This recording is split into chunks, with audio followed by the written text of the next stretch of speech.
In this section we were taking a look at testing claims about proportions, and I wanted to show you how to do that in the calculator. I showed you how to do it in the notes as well, but it's easier when you can physically see it on the calculator itself. And then we'll also take a look at using the flow chart to get our final conclusion as well.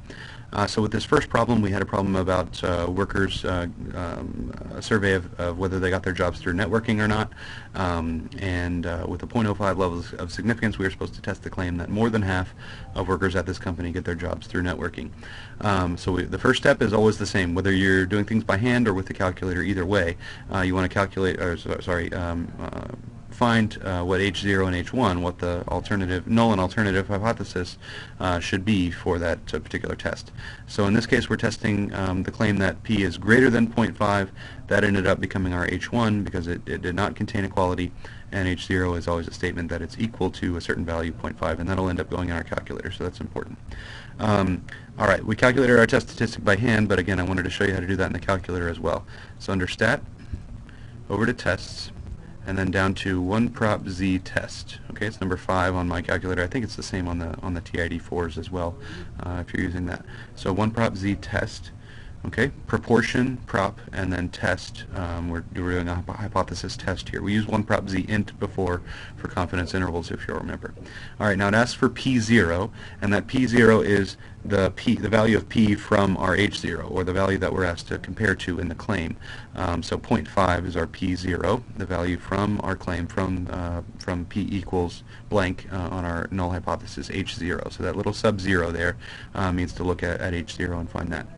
Alright, then x, our number of successes in our sample. It's asking for the sample data now, so it can calculate that p hat and compare it to our claimed value 0.5 there.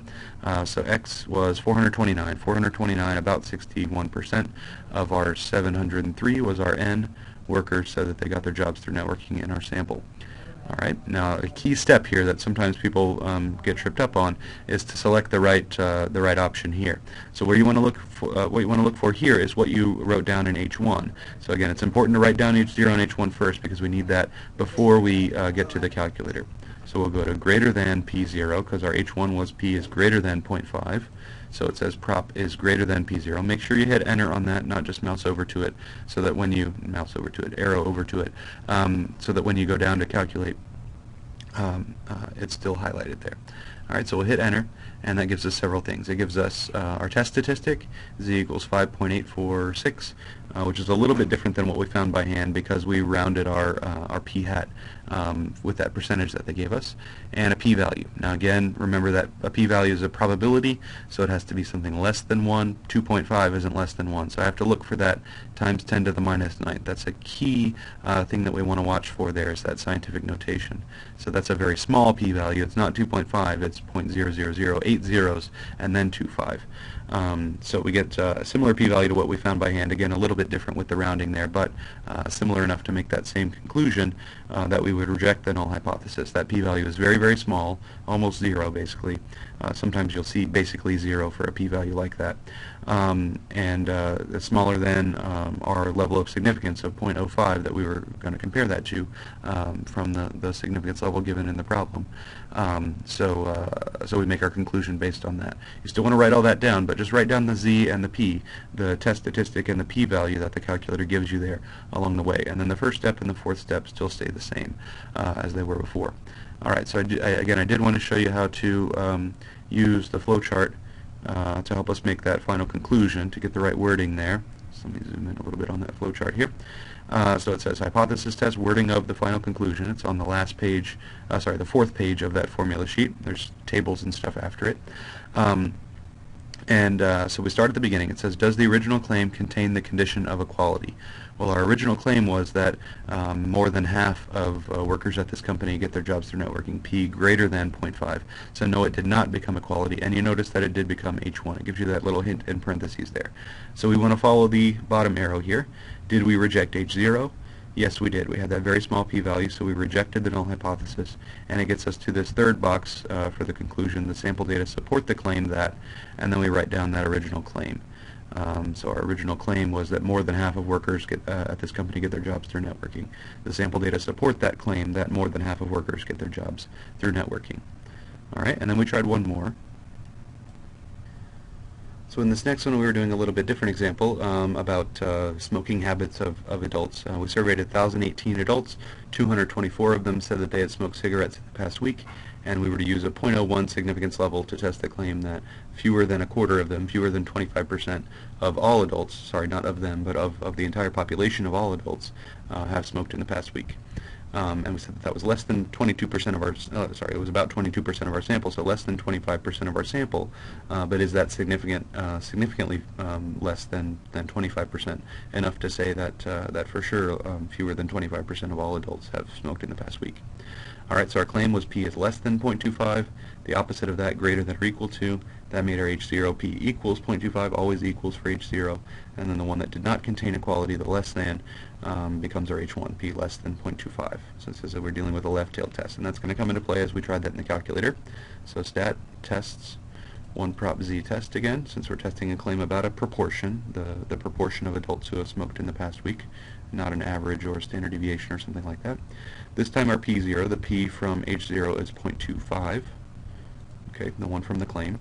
How many successes, or again it's a little bit misleading maybe to call those successes, but it's just what we're looking for at the time. 224 have smoked in the past week. I'd rather call the other side success personally, but the smokers might not.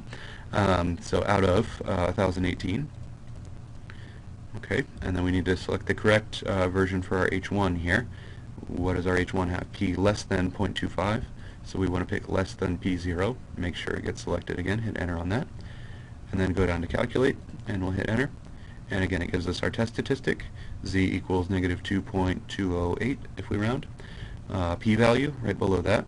Again, the calculator uses a lowercase p there. I'd rather call it a capital P for probability, so as not to confuse it with our lowercase p that we use for our proportion symbol there, but don't have much of a choice with unless we reprogram the calculator or something. So that p-value is right below it, 0.0136.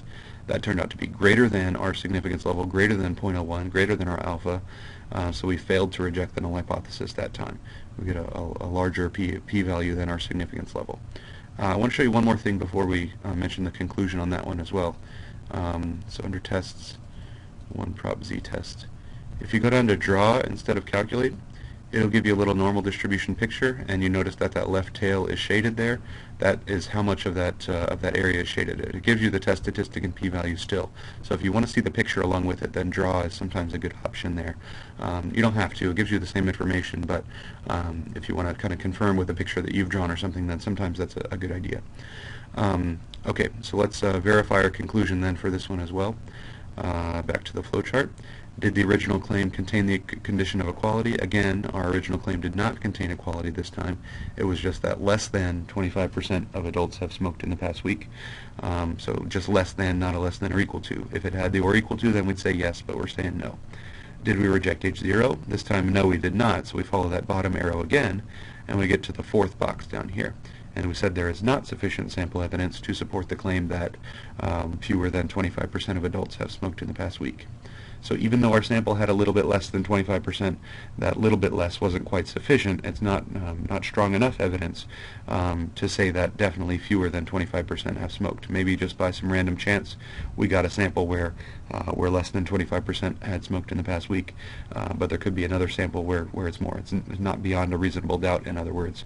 To use a legal term, if you remember the OJ trial at all, if you were alive then, that was kind of a famous phrase then, and it kind of goes along with this reject and fail to reject, like guilty and not guilty idea as well, as I mentioned a couple times in the notes before. Okay, so that'll do it for this section. Same idea, one prop Z test to compute test statistic and p-values when we're testing a claim about a proportion. We'll see some other calculator commands to help us out with other types of tests a little bit later on.